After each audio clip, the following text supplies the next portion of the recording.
Et c'est pour ça que moi, en fait, en maths, il y a vraiment deux types de préparation différentes. Il y a ceux qui vont préparer les épreuves pour les parisiennes et ceux qui vont préparer pour EDEC EM.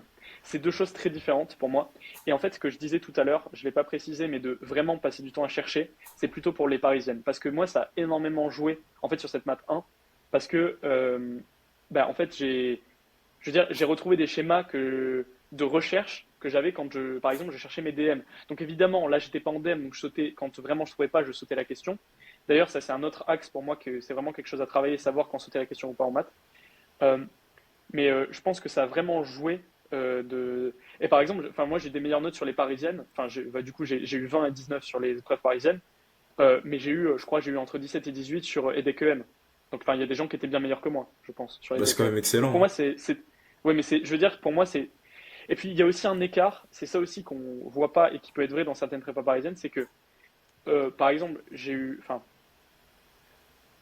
j'ai eu 20 en maths 1, mais il y a des gens, enfin, s'ils étaient notés comparé à moi, ils auraient eu 24. Enfin, je veux dire, des fois, en fait, les gens sont tellement en galère sur l'épreuve que, en faisant juste un petit peu plus, vous pouvez crapier énormément de points.